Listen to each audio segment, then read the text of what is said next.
Muy buenas tardes a todas y todos. En el marco del Día Internacional de la Eliminación de la Violencia contra la Mujer y aprovechando el convenio de colaboración institucional que el Tribunal de Justicia Administrativa del Estado de Veracruz tiene celebrado con el Instituto Tecnológico Autónomo de México, se lleva a cabo la videoconferencia denominada Reflexiones sobre el acceso a la justicia desde una perspectiva de género, impartida por la gran jurista feminista y experta internacional en género, doctora Alda Facio Montejo. Para nosotros es un verdadero honor contar con la participación de tan destacada y reconocida jurista. Si bien es verdad que actualmente los derechos de las mujeres se están exigiendo con más vehemencia y que los problemas que enfrentan por razón del género son más visibles que antes, también es verdad que ello se debe a la lucha incansable de las mujeres, al compromiso y a la entrega que demuestran con las causas que abrazan. Si el día de hoy es posible juzgar con perspectiva de género, contar con un protocolo para ello, hablar de paridad en todos los cargos y puestos públicos, ello se debe a que las mujeres han logrado esas conquistas. Desde nuestra tarea como Tribunal de Justicia Administrativa, es indispensable que nos preguntemos sobre la posibilidad de impartir justicia con perspectiva de género, no como un tema meramente reflexivo, sino como un conjunto de circunstancias que debemos generar y favorecer al interior del órgano jurisdiccional, como una nueva manera de leer el derecho y de resolver los problemas jurídicos a través de nuestras sentencias. Sin más que agregar, y porque sé que ya queremos escuchar a nuestra distinguida ponente, a continuación le cedo el uso de la voz a la licenciada Adriana Balconi, quien nos hará favor de leer una breve semblanza de nuestra ponente. Muchas gracias, doctora Alda Facio.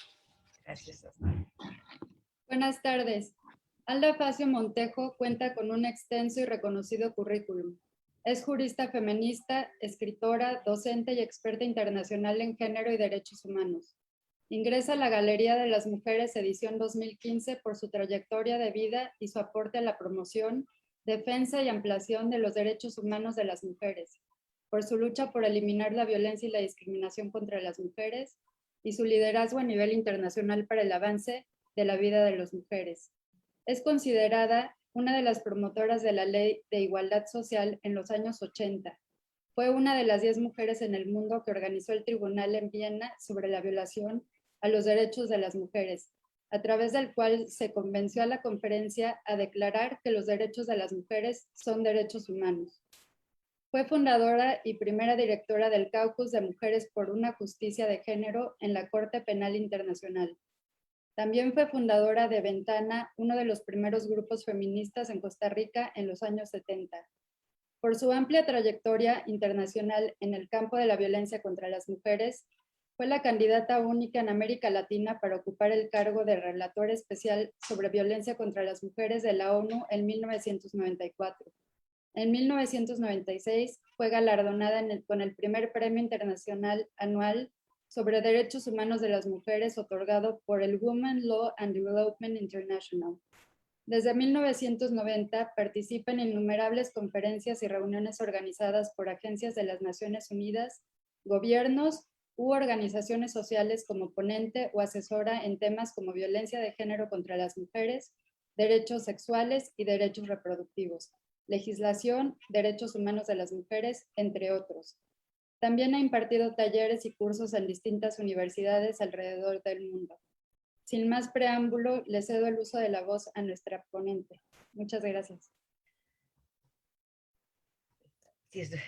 Bueno, muy buenas tardes y muchas gracias por la presentación y gracias, Roberto, por la apertura de este evento que espero que podamos discutir. A mí más que nada me gusta saber qué piensan y cómo entienden mis palabras, así es que espero que tengamos tiempo para comentarios, disidencias, me pueden argumentar que no están de acuerdo, etcétera, de lo que estoy planteando.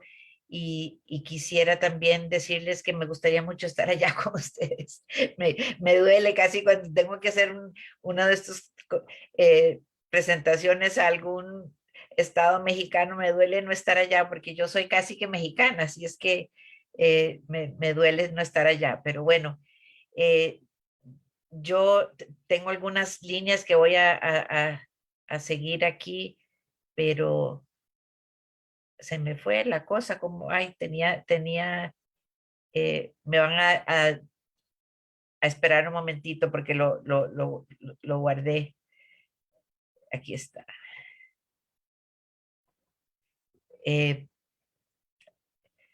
Quería, entonces, como ya lo dijo el presidente, voy a hablar sobre reflexiones al acceso a la justicia desde una perspectiva de género, que fue lo que se me pidió que hablara.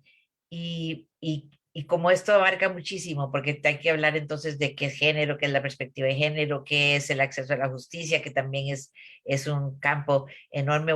Dividí la ponencia en 4 subtemas y que no abarcan todo, ¿verdad? Pero que abarcan un poco de lo que, para poder empezar una conversación con ustedes.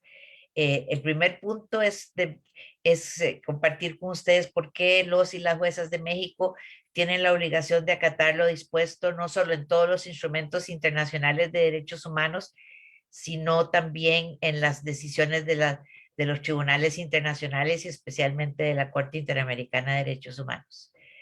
El segundo tema habla de algo que últimamente me está preocupando mucho porque hay cada vez más confusiones en torno a qué es la perspectiva de género, cómo se transversaliza y hasta qué es el género. Y por eso entonces tengo un apartado sobre eso donde espero que podamos aclarar conceptos.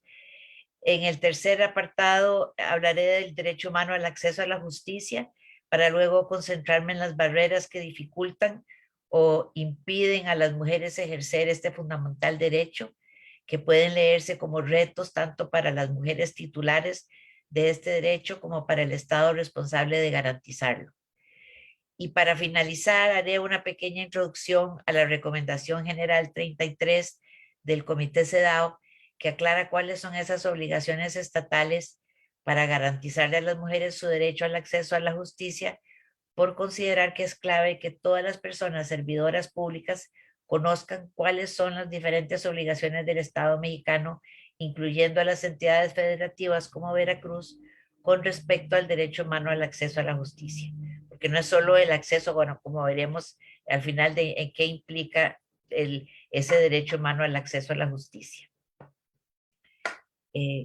Entonces, en cuanto a las obligaciones de los poderes judiciales con la transversalización de la perspectiva de género, es importante recordar que la vinculación de las sentencias de la Corte para la totalidad de los órganos estatales ya lo hizo lo ha hecho en varios casos. Pero, perdonen un momento que se me metió un gato y un perro y tengo que salir. Vaya para afuera. Vaya para afuera. Ay. Perdonen, esto de hacer, estando solo en la casa es difícil, que no tengo a quien dejarle los animalitos estos. En el caso de Almonacid Arellano versus Chile, la sentencia del 26 de septiembre del 2006, la Corte determinó que cuando un Estado ha ratificado un tratado internacional como la Convención Americana, sus jueces, como parte del aparato del Estado, también están sometidos a ella. O sea, esto para que quede claro que jueces y juezas tienen que cumplir con no solo los instrumentos internacionales, sino con las decisiones de las cortes y tribunales internacionales. Y todos estos tribunales han hablado mucho de la necesidad de incorporar la perspectiva de género o transversalizar la perspectiva de género en sus sentencias, pero también en el análisis de los hechos y del derecho. Y eso también pues lo han dicho todos los relatores y relatoras de derechos humanos, tanto de Naciones Unidas como de la Comisión Interamericana de Derechos Humanos. Pues ustedes todos conocen y no voy a entrar porque tengo varias de las sentencias, pero en las que en la Corte desarrolla qué es la perspectiva de género, qué cosas tienen que tener perspectiva de género, y en el caso que primero lo dijo explícitamente fue en el caso que ustedes conocerán muy bien, en Campo Algodonero, y después también están el caso de Rosendo Cantú y otros versus México, y el caso de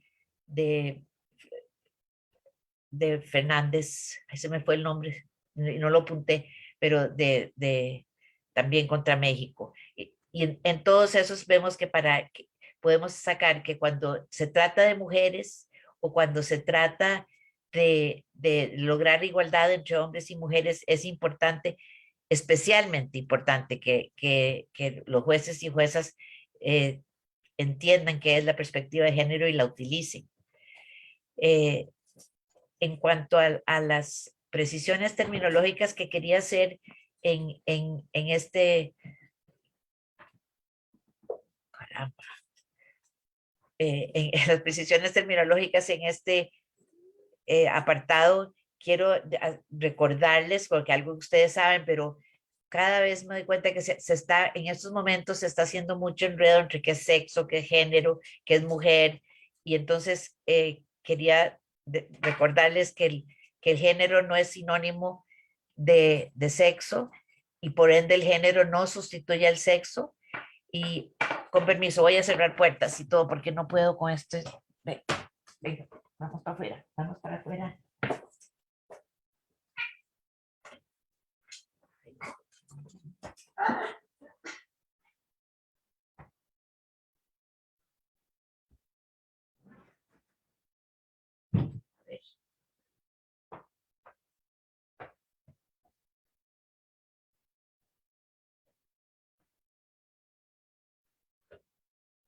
Ay, lo siento muchísimo. Bueno, quería aquí precisar que el sexo no es género, no son sustituibles un término por otro. A veces decir sexo y a veces decir género, y a veces está hablando de mujeres y entonces dice género.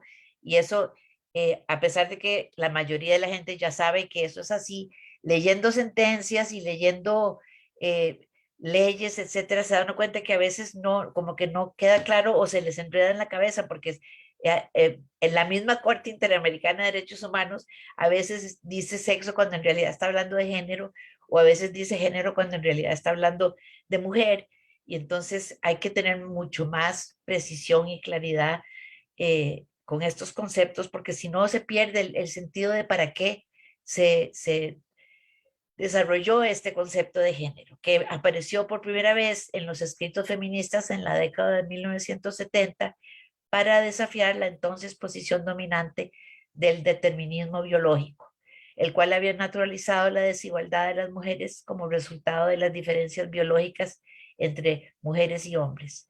Las teorías feministas desarrollaron el concepto para puntualizar la construcción social de la desigualdad que sufrimos todas las mujeres a pesar de nuestras enormes diferencias, y el aspecto relacionado del significado de feminidad y masculinidad.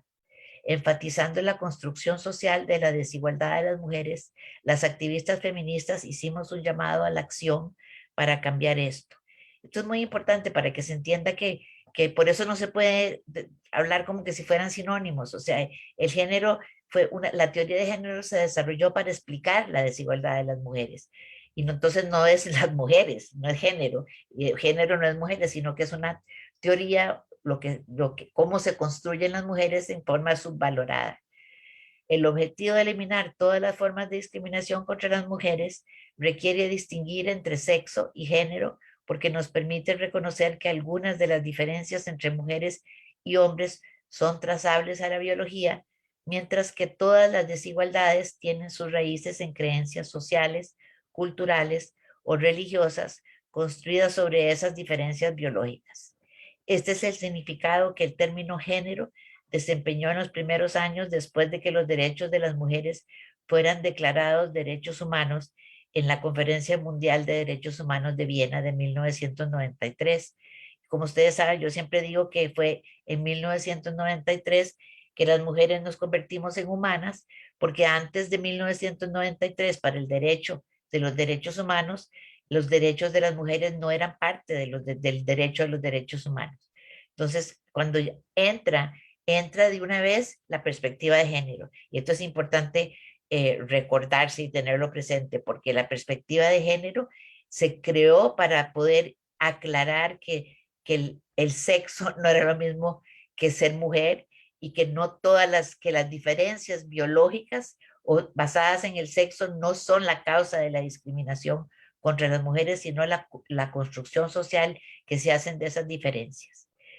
La perspectiva de género es entonces la que visibiliza los distintos efectos de la construcción social de los géneros, pone al descubierto cómo el hombre y lo masculino son el referente de la mayoría de las explicaciones de la realidad en detrimento de las mujeres y de los valores asociados con lo femenino, y sugiere nuevas formas de construir los géneros que no estén basados en la discriminación. O sea, como ven, la perspectiva de género lo que trata es de visibilizar las discriminaciones, el porqué de las discriminaciones, para eliminarlas, con la idea de que donde se ve algo que está mal, tal vez se pueda corregir. Si no lo vemos, no lo podemos corregir definitivamente. Y esto de la perspectiva de género tiene que ver con el hecho de que la perspectiva que es dominante es la perspectiva androcéntrica, o es la perspectiva centrada en el hombre, que, que, que está en todas las disciplinas humanas, y que lo vemos especialmente en el derecho, ¿verdad? Como las leyes están hechas desde y para los hombres. Y poco a poco eso ha ido cambiando, pero todavía la base es androcéntrica, y la perspectiva de género nos permite entonces ver que hay otra forma de ver y explicar la realidad. Y entonces este cuarto apartado,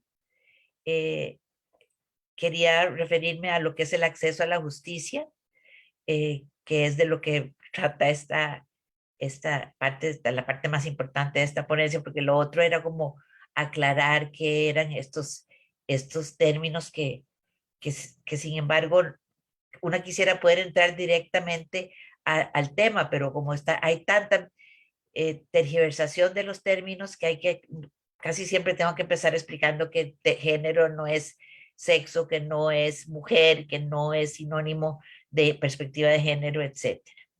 Entonces, el acceso a la justicia desde la óptica de los derechos humanos está establecido en el artículo 8 de la Declaración Universal de Derechos Humanos, que dice: toda persona tiene derecho a un recurso efectivo ante los tribunales nacionales competentes que la ampare contra actos que violen sus derechos fundamentales reconocidos por la Constitución o por la ley.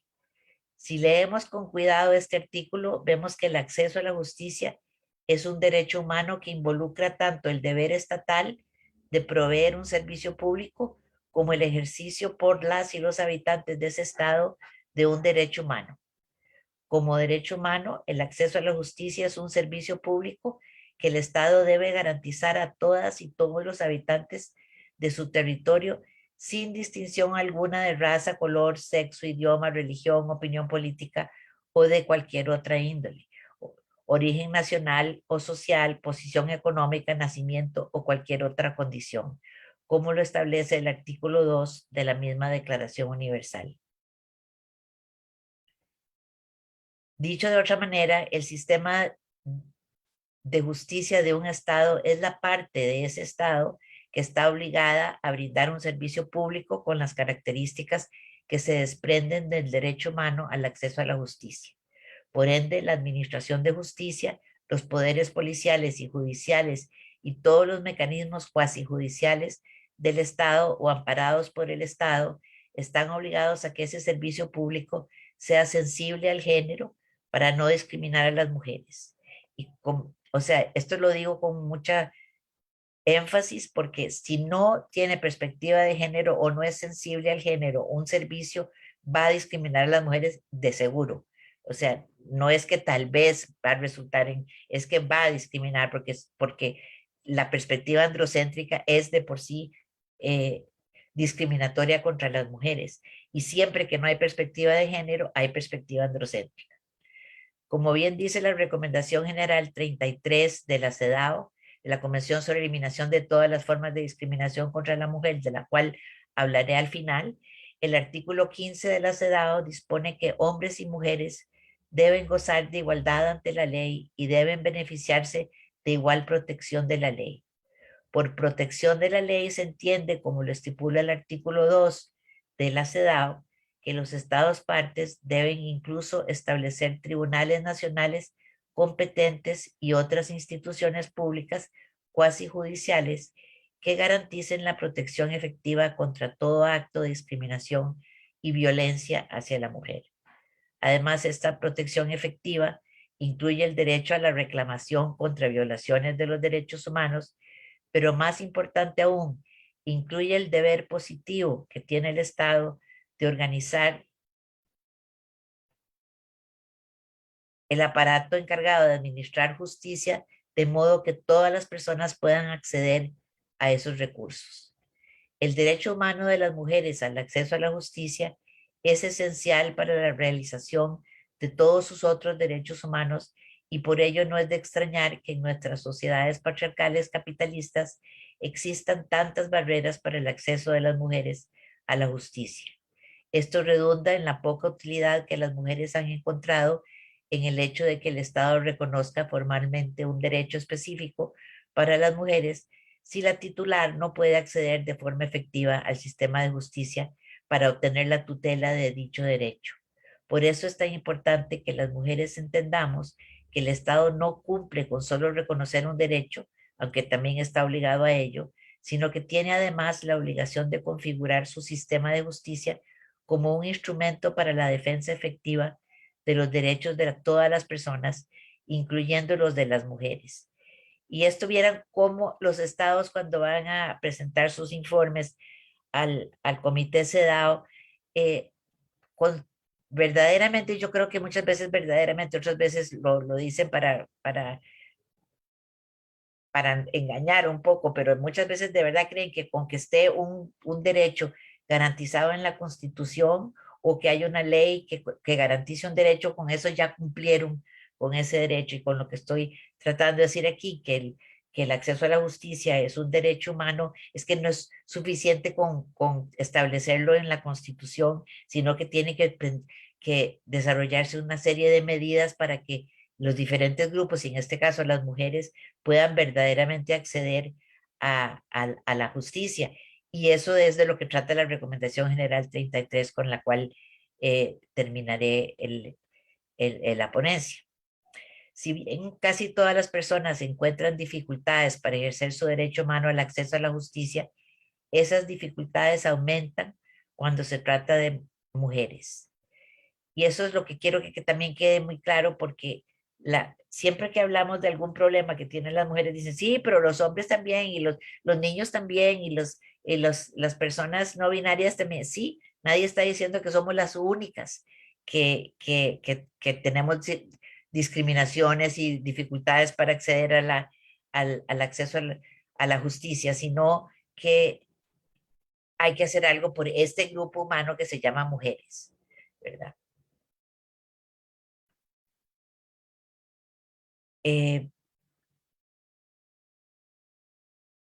Si bien casi todas las personas encuentran dificultades, como decía, las mujeres las encuentran aumentadas. Si bien hay mujeres que no experimentan algunas de las barreras y dificultades que pueden experimentar ciertos hombres, como los muy pobres o los pertenecientes a determinadas etnias o grupos sociales, lo cierto es que dentro de cada grupo humano que analicemos, ya sea que estemos viendo la clase social, la pertenencia a una minoría étnica, racial, sexual o de otra índole, las mujeres de esos grupos encuentran más dificultades que los hombres del mismo grupo. Así, en general, vemos que las personas pobres de cualquier sexo tienen mayores dificultades que las más adineradas para acceder a la justicia. Las mujeres pobres las tienen aún mayores. Si las personas afrodescendientes tienen obstáculos, las mujeres afrodescendientes las tienen aún más. Debido a ello, el Comité CEDAW decidió redactar y adoptar una recomendación general sobre el derecho de las mujeres al acceso a la justicia, la Recomendación General 33, con el fin de que les quedara claro a los estados parte de la CEDAW que tienen la obligación de eliminar cualquier obstáculo normativo, social, cultural, tradicional o económico que impida o limita la posibilidad de acceso a la justicia por las mujeres. Y esto es muy importante que sepan que las recomendaciones generales hay un comité que supervisa la implementación por los estados de la convención, la que llamamos la Convención CEDAW.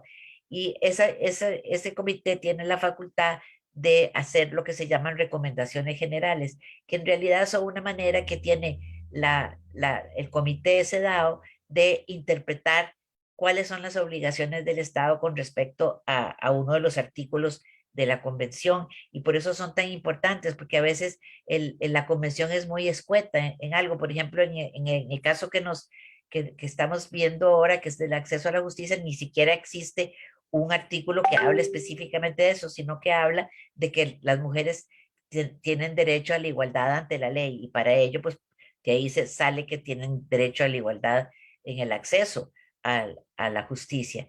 Pero por eso son tan importantes que conozcan estas recomendaciones generales para que sepan cómo se ha entendido y qué contenido tiene ese derecho. En las barreras que enfrentamos las mujeres en el ejercicio del derecho al acceso a la justicia.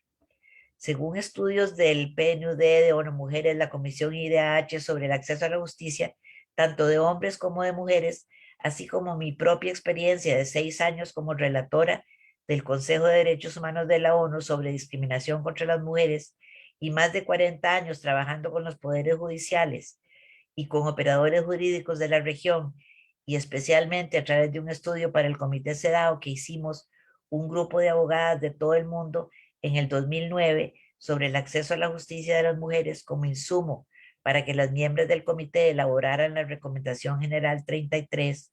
Las siguientes son algunas de las barreras que enfrentamos las mujeres cuando tratamos de ejercer nuestro derecho humano al acceso a la justicia. Y voy a ir leyendo estas barreras que concuerdan con los estudios que hicimos estas abogadas de alrededor del mundo, pero también con estudios de ONU Mujeres, con estudios del PNUD, con estudios de la misma Comisión Interamericana de Derechos Humanos. Entonces, una de las primeras barreras es la misoginia de las y los operadores jurídicos en todos los órganos y sistemas legales, androcentrismo y sesgo de género en la legislación y en su interpretación e implementación, deficiencia de las leyes existentes que no protegen eficazmente a las mujeres, especialmente aquellas que sufren de discriminación múltiple o lo que se llama ahora interseccional, como las mujeres racializadas, las pobres, con discapacidad, migrantes y desplazadas internas, campesinas, con bajos niveles de alfabetización, lesbianas, mujeres en prostitución, privadas de libertad, etc. El otro obstáculo son las largas demoras en la obtención de resultados, costos prohibitivos del uso del sistema, falta de representación legal disponible, asequible, fiable y con integridad, abuso de autoridad y poder de las y los operadores jurídicos que en algunos casos resulten allanamientos, registros e incautaciones ilegales, detención y encarcelamientos arbitrarios y débil aplicación de las leyes antidiscriminatorias o contra la violencia, así como aún más débil ejecución de órdenes de protección. Y especialmente de la violencia, que en este caso que estamos, ¿verdad?, en el mes de la violencia contra las mujeres, o de visibilizar la violencia contra las mujeres, vemos que en todo el mundo hay una impunidad con respecto a esta violencia específica y cómo va en aumento. Eso es lo triste, es que va más bien, no se ha disminuido, sino que más bien va en aumento. La tercera barrera son limitaciones severas, legales o en la práctica, de los recursos existentes para brindar una reparación plena y efectiva por las violaciones a los derechos humanos que puede haber sufrido una mujer.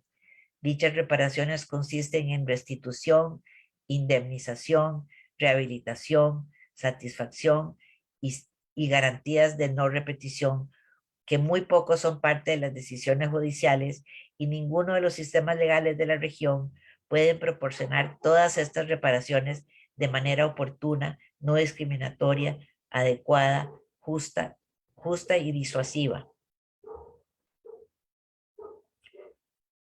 Falta de protección preventiva y de facto, particularmente para las mujeres víctimas de diferentes formas de violencia machista y defensoras de derechos humanos, especialmente las defensoras del territorio y los bienes naturales.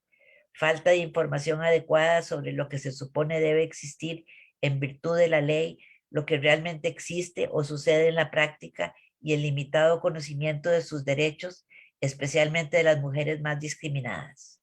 Falta de sistemas de asistencia jurídica adecuados, gratuitos y sensibles al género.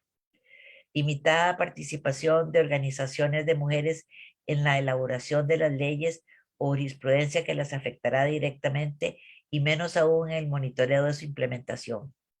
Esto es el que más preocupante, porque creo que más y más las mujeres, sí, las organizaciones de mujeres están participando en elaboración de leyes, o por lo menos se les consulta, pero en el monitoreo de la implementación de las leyes casi no se encuentra en ninguna parte del mundo.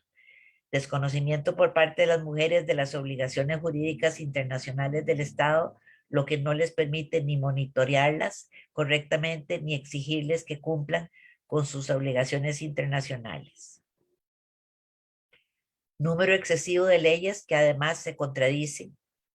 Y esto lo vemos en México con las leyes de violencia, son muy complicadas y especialmente cuando uno trata de explicárselo a una persona fuera de México, es complicado. Procedimientos legales demasiado formales, caros y en un lenguaje poco accesible. No utilización del sistema legal debido a desconocimiento de cómo funciona o por razones económicas, geográficas, lingüísticas, culturales, por miedo o por una sensación de inutilidad de propósito. Esta última barrera es extremadamente difícil de superar, ya que en la región hay muy poca credibilidad en nuestros sistemas de justicia, pero es más difícil aún de superar por las mujeres, porque incluso cuando la asistencia jurídica y hasta económica está disponible, a las mujeres les cuesta más decidirse por plantear una reclamación debido a las barreras más ligadas al género, como lo son muchas de las que abajo se analizan, que generalmente no son tomadas en cuenta por los jerarcas de los sistemas de justicia cuando tratan de mejorar el servicio que prestan. Los siguientes son ejemplos más específicos de las barreras que el acceso a las mujeres a la justicia encontramos en el estudio que antes mencioné.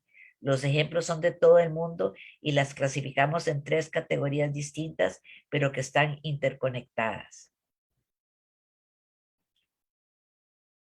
Barreras en el componente formal sustantivo de la ley, o sea, barreras debido a la falta de leyes o a la complicación de las leyes y a la existencia de leyes discriminatorias.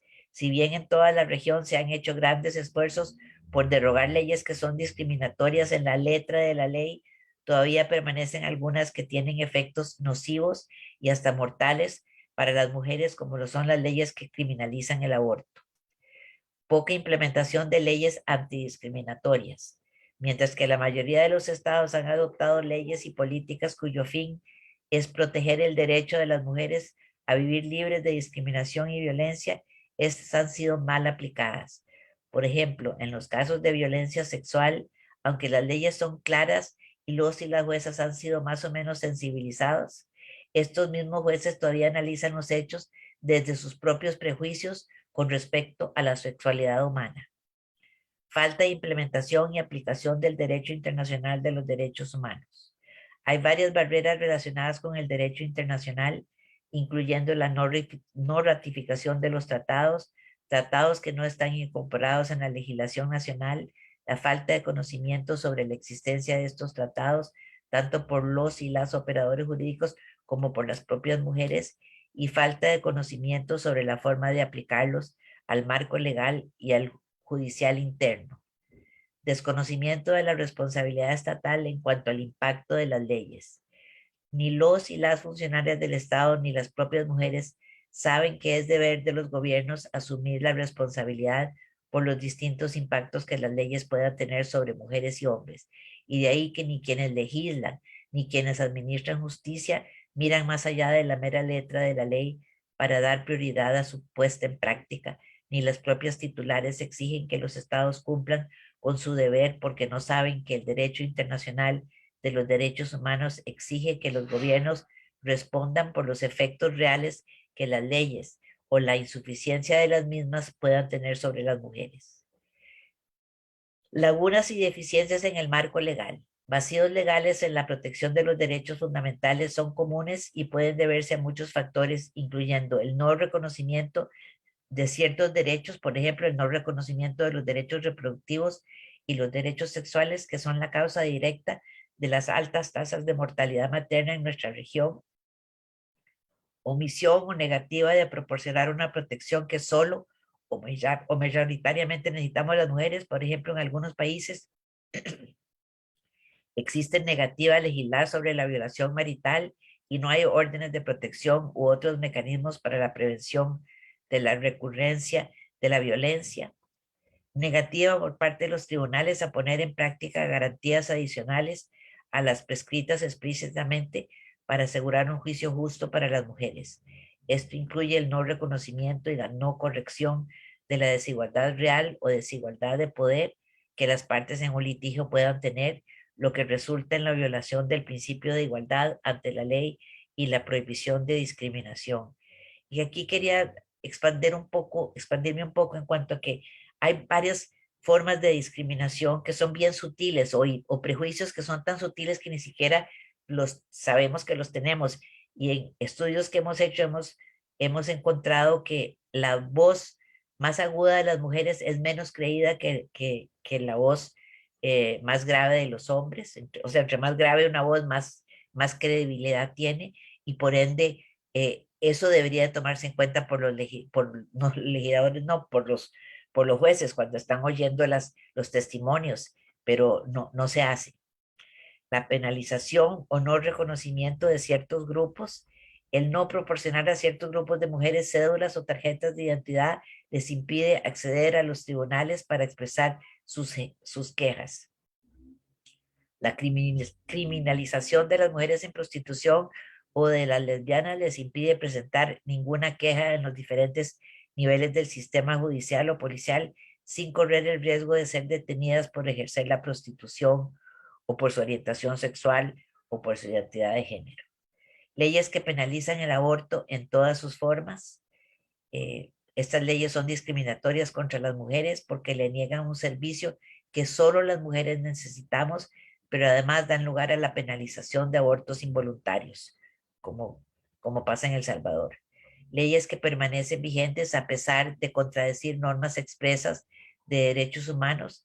Hay muchos ejemplos de leyes que contradicen normas y estándares de derechos humanos que solo afectan a las mujeres o que nos afectan de manera diferenciada o en mayor grado. Por ejemplo, la detención sin juicio que afecta diferenciadamente a las mujeres que no hablan ninguna de las lenguas oficiales o porque no pueden pagar la asistencia legal, la retirada de los cargos de violación cuando la víctima se casa con el acusado, la aceptación de las pruebas obtenidas de forma ilegal en un tribunal de justicia, el no reconocimiento de la capacidad legal de personas con discapacidad mental, lo que no les permite hacer reclamación alguna ante los tribunales.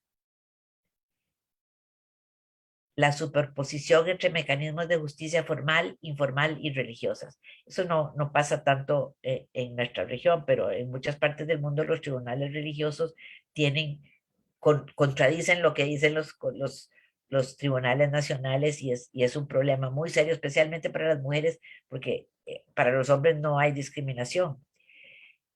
Barreras en el componente estructural del sistema legal. Muchas de estas barreras son causadas por la presunción de que las y los usuarios de los sistemas de justicia tienen un cierto grado de conocimiento de sus derechos como ciudadanos, como una educación formal, recursos financieros, tiempo y la movilidad para acercarse a los tribunales o instituciones cuasi judiciales, la falta de acceso a recursos económicos.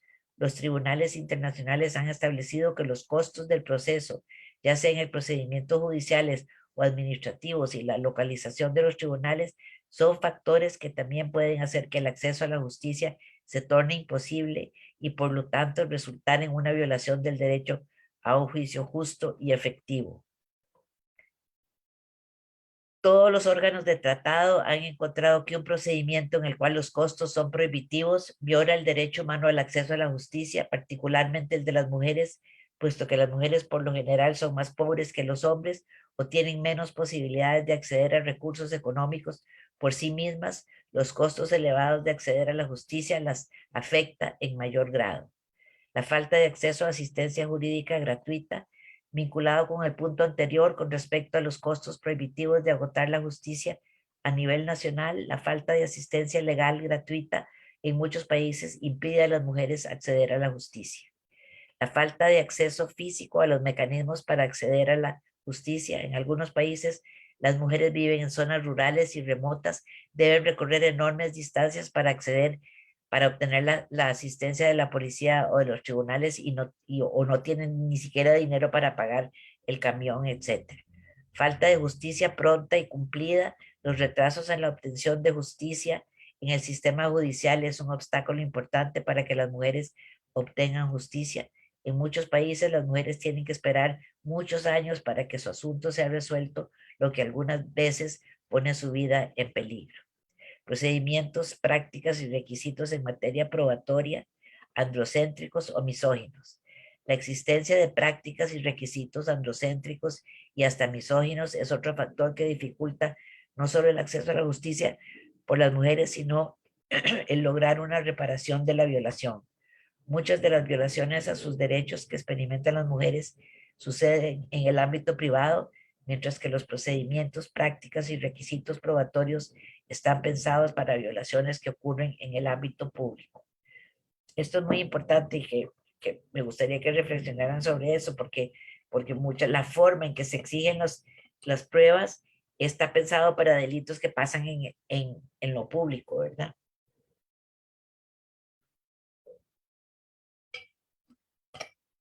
Y la falta de claridad conceptual es otra de las barreras que encuentran las mujeres tanto en la legislación como en la jurisprudencia. Hay evidencia de una falta de claridad conceptual en cuanto a lo que es la discriminación contra las mujeres, el significado de conceptos como género, perspectiva de género, transversalización del género, etc. Además, a menudo hay poca comprensión de las normas de derechos humanos y muy pocas oportunidades para crear esta comprensión o lograr una claridad conceptual.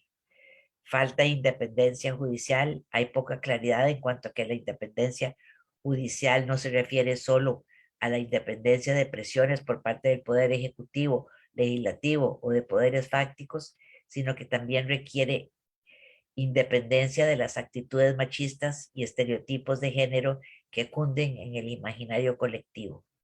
Las escasas capacidades para aplicar las normas internacionales. De manera similar, las y los jueces rara vez ejercen su capacidad de crear jurisprudencia debido a su escasa capacidad en el desarrollo de argumentos creativos en favor del acceso a la justicia. A menudo las y los jueces nacionales son reacios a aplicar las normas internacionales porque no están familiarizados con su contenido y por lo tanto se sienten incómodos al referirse a ellas, incluso cuando son conscientes de que esas normas son jurídicamente vinculantes y en la mayoría de los países con rango supra o constitucional.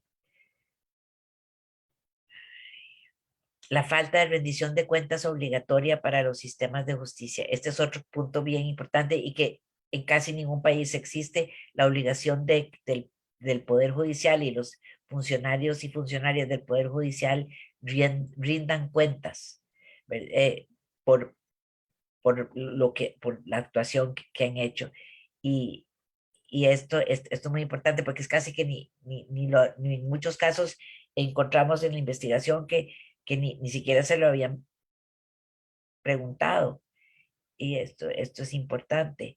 La falta de representación de mujeres en la creación de la norma, pero mucho más aún en la implementación de ellas.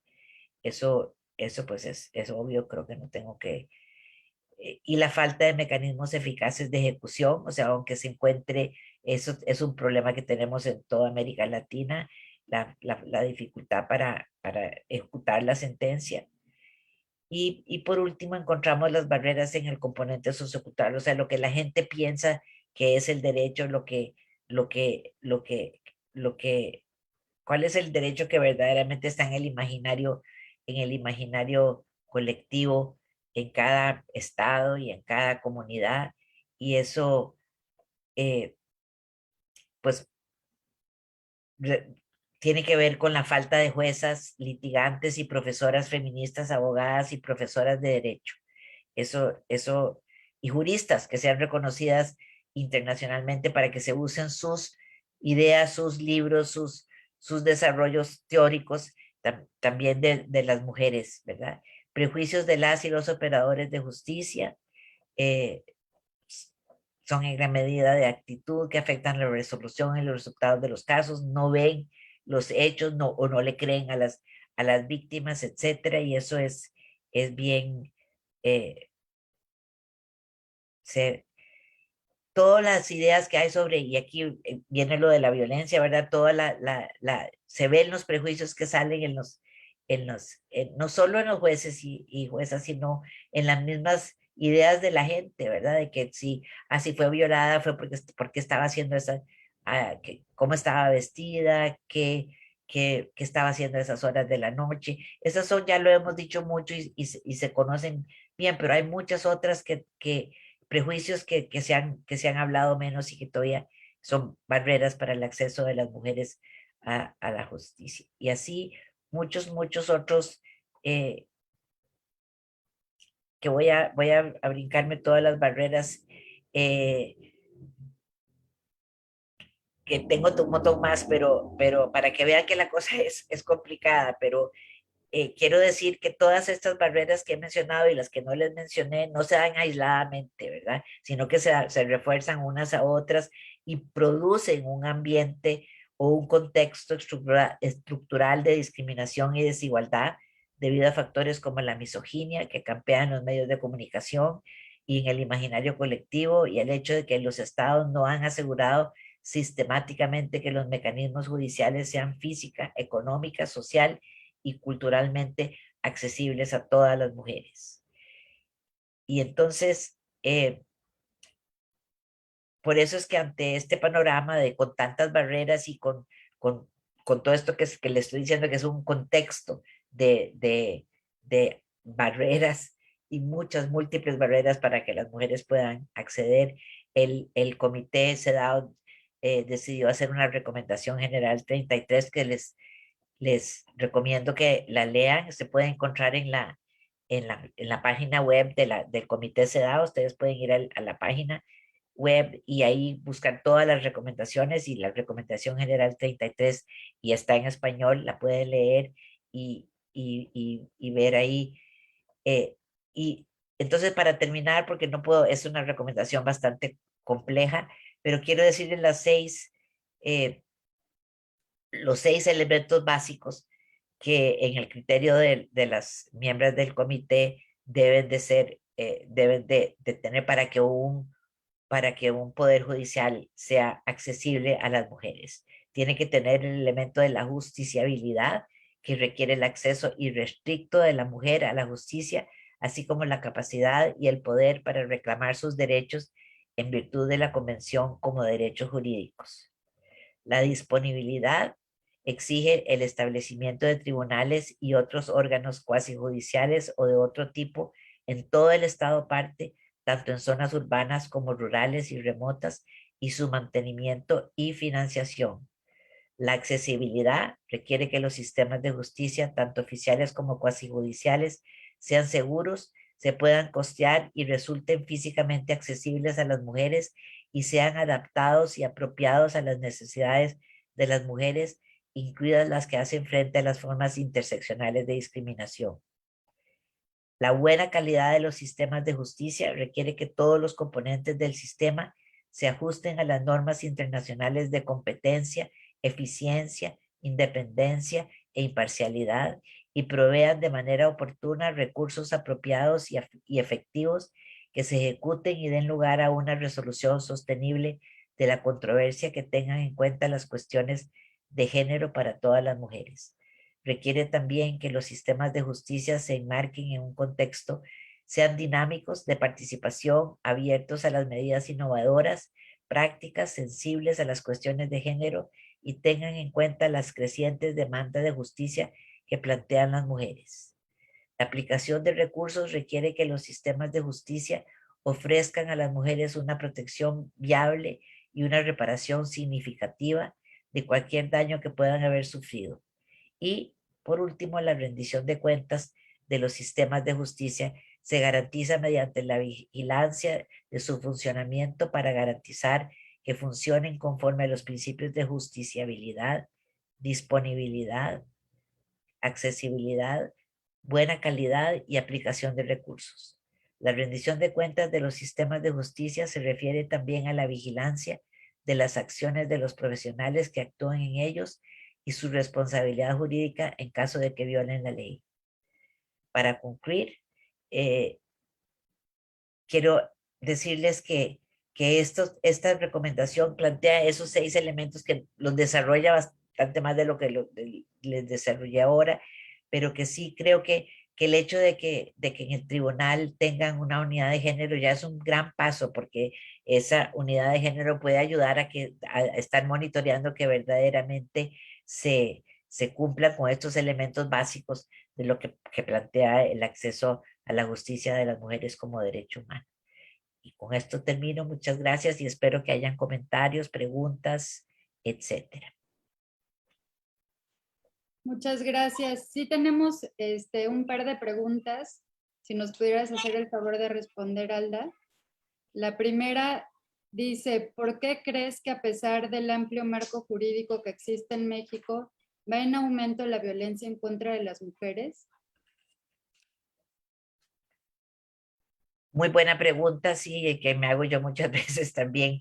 El problema ha sido que al mismo tiempo de que hay un amplio marco de protección y se habla bastante más de lo que se hablaba hace algunos años de la violencia y de lo que existe, también hay una gran impunidad. Y entonces la impunidad lo que está diciendo es que en realidad no es tan seria la cosa. Ese es el mensaje, ¿verdad? El metamensaje de la impunidad es que no hay, en realidad lo que se está pasando no es tan serio y se sigue, las leyes entonces contra eso no pueden, de nada sirve que existan leyes muy buenas si no se ejecutan y no se implementan correctamente. Y eso es lo que pasa en México y en todos los países, ¿verdad? Que no se han implementado, como que el discurso va por un lado y lo que de verdaderamente pasa en la implementación de las leyes es otra. Lo vemos también con el caso, en caso que ahora tenemos el último caso que vi cuando era relatora sobre el asesinato por parte del padre de los hijos para vengarse de la madre, ¿verdad? Y si eso no es serio, yo no sé qué puede ser, pero pasa todo el tiempo, ¿verdad? Y cada vez está pasando más. Es una manera de que los hombres tienen de castigar a las mujeres y sin embargo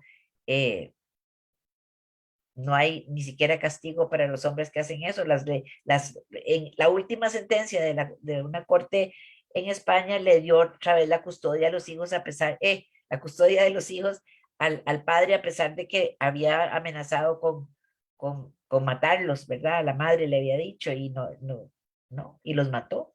Y está ese caso ahora ante el comité sedado, pero es algo que como que hay una división así entre lo que en realidad pasa y lo que se dice en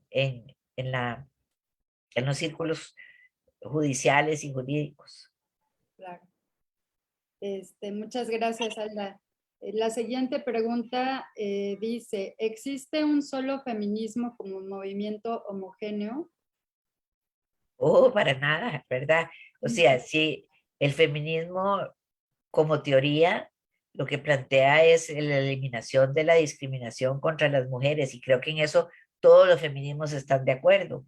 En lo que hay grandes desacuerdos, como pasa con cualquier otra teoría o movimiento, es en el cómo se llega a eliminar esa discriminación y quiénes son los sujetos a los que hay que eliminar esa discriminación. Entonces hay diferencias y eso pasa en el marxismo y pasa en el liberalismo y pasa en todas las teorías, ¿verdad? Que hay interpretaciones diversas de lo que es la teoría en sí y de quienes componen esa teoría. Entonces, sí, no hay, y no es algún problema de las mujeres, es un problema de todos los movimientos sociales que existen en el mundo y que han existido históricamente.